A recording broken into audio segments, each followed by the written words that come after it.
ओम नमः शिवाय। प्रिय साथियों, शिव महापुराण के पावन श्रवण के क्रम में रुद्र संहिता में आज सृष्टि का वर्णन। तदंतर नारद जी के पूछने पर ब्रह्मा जी बोले, मुने, हमें पूर्वोक्त आदेश देकर जब महादेव जी अंतर्ध्यान हो गए तब मैं उनकी आज्ञा का पालन करने के लिए ध्यान मग्न हो कर्तव्य का विचार करने लगा। उस समय भगवान शंकर को नमस्कार करके श्री हरि से ज्ञान पाकर परमानंद को प्राप्त हो मैंने सृष्टि करने का ही निश्चय किया। तात भगवान विष्णु भी वहां सदा शिव को प्रणाम करके मुझे आवश्यक उपदेश दे तत्काल अदृश्य हो गए। वे ब्रह्मांड से बाहर जाकर भगवान शिव की कृपा प्राप्त करके वैकुंठ धाम में जा पहुँचे और सदा वहीं रहने लगे। मैंने सृष्टि की इच्छा से भगवान शिव और विष्णु का स्मरण करके पहले के रचे हुए जल में अपनी अंजलि डालकर जल को ऊपर की ओर उछाला। इससे वहां एक अंड प्रकट हुआ जो 24 तत्वों का समूह कहा जाता है।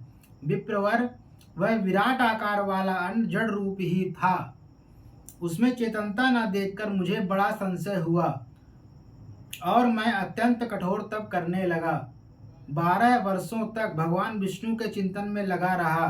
तात वह समय पूर्ण होने पर भगवान श्री हरि स्वयं प्रकट हुए और बड़े प्रेम से मेरे अंगों का स्पर्श करते हुए मुझसे प्रसन्नता पूर्वक बोले।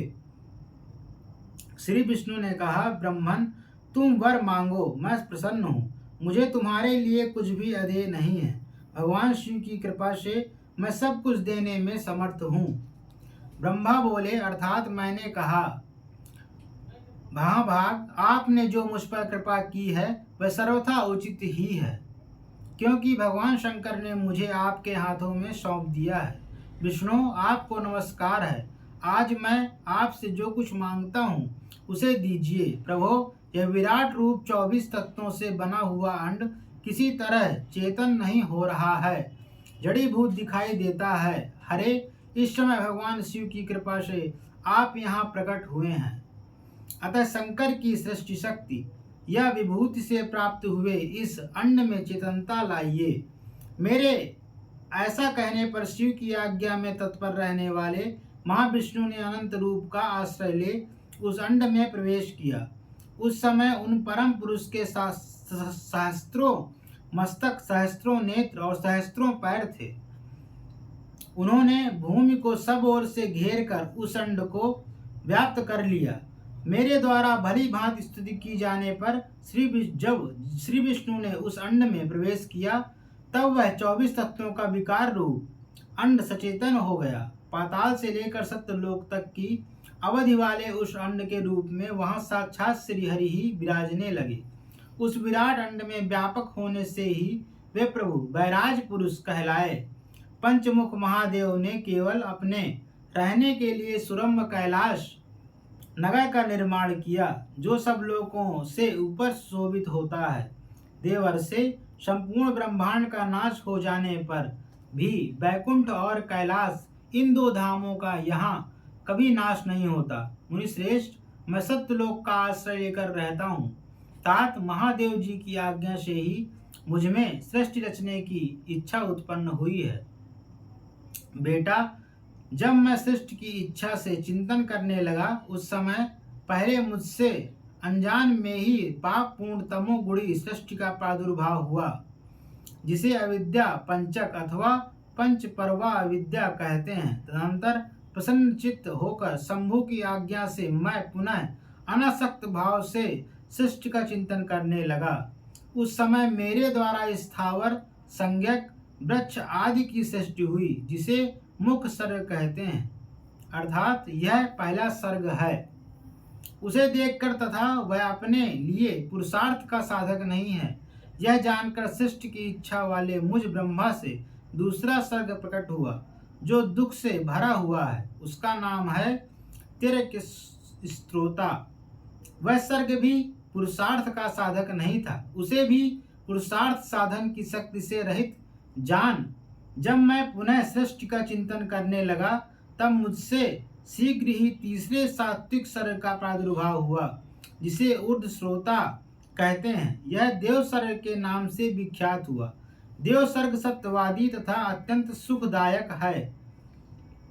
उसे भी पुरुषार्थ साधन की रुचि एवं अधिकार से रहित मानकर मैंने अन्य सर्ग के लिए अपने स्वामी श्री शिव का चिंतन आरंभ किया। जब भगवान शंकर की आज्ञा से एक रजोगुणी सृष्टि का प्रादुर्भाव हुआ जिसे अरिस्त्रोता कहा गया है, इस सर्ग के प्राणी मनुष्य हैं जो पुरुषार्थ साधन के उच्च अधिकारी हैं। तदंतर महादेव जी की आज्ञा से भूत आदि की सृष्टि हुई। इस प्रकार मैंने 5 तरह की वैकृत सृष्टि का वर्णन किया है। इनके सिवा 3 प्राकृत सर्ग भी कहे गए हैं जो मुझ ब्रह्मा के सानिध्य से प्रकृति से ही प्रकट हुए हैं।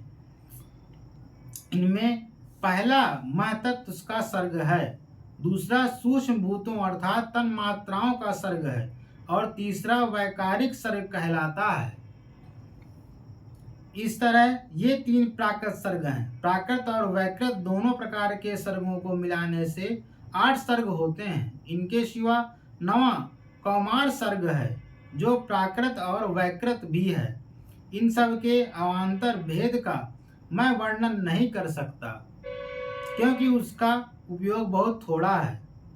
अब द्विजात्मक सर्ग का प्रतिपादन करता हूँ। इसी का दूसरा नाम कौमार सर्ग है जिसमें सनक सनंदन आदि कुमारों की महत्वपूर्ण सृष्टि हुई है। सनक आदि मेरे 4 मानस पुत्र हैं जो मुझ ब्रह्मा के ही समान हैं। वे महान वैराग्य से संपन्न तथा उत्तम व्रत का पालन करने वाले हुए। उनका मन सदा भगवान शिव के चिंतन में ही लगा रहता है। वे संसार से विमुख एवं ज्ञानी हैं। उन्होंने मेरे आदेश देने पर भी सृष्टि के कार्य में मन नहीं लगाया। मुनिश्रेष्ठ नारद सनकादि कुमारों के दिए हुए नकारात्मक उत्तर को सुनकर मैंने बड़ा भयंकर क्रोध प्रकट किया। उस समय मुझ पर मोह छा गया। उस अवसर पर मैंने मन ही मन भगवान विष्णु का स्मरण किया। वे शीघ्र ही आ गए और उन्होंने समझाते हुए मुझसे कहा, तुम भगवान शिव की प्रसन्नता के लिए तपस्या करो। मुनिश्रेष्ठ श्री हरि ने जब मुझे ऐसी शिक्षा दी तब मैं महाघोर एवं उत्कृष्ट तप करने लगा।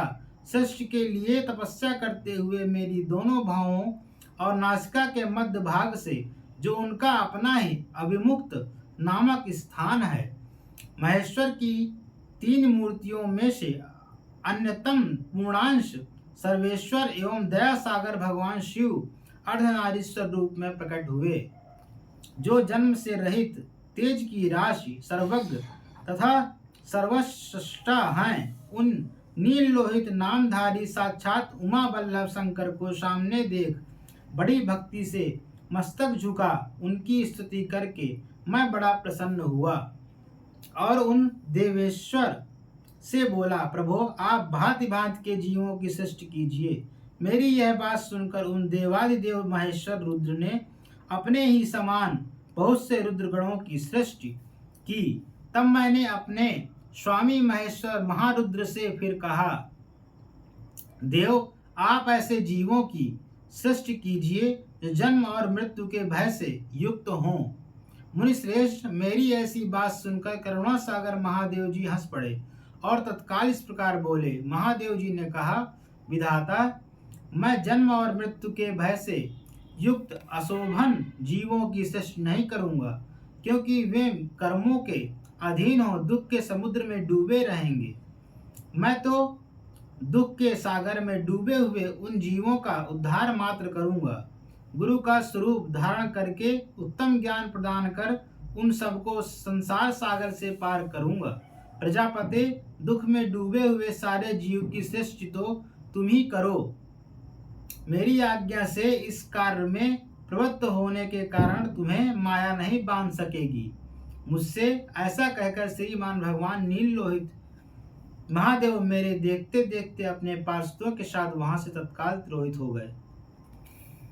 प्रिय साथियों, इस प्रकार रुद्र संहिता का यह अध्याय पूर्ण हुआ। हमारे चैनल से जुड़े रहने के लिए हमें सब्सक्राइब करें। ओम नमः शिवाय।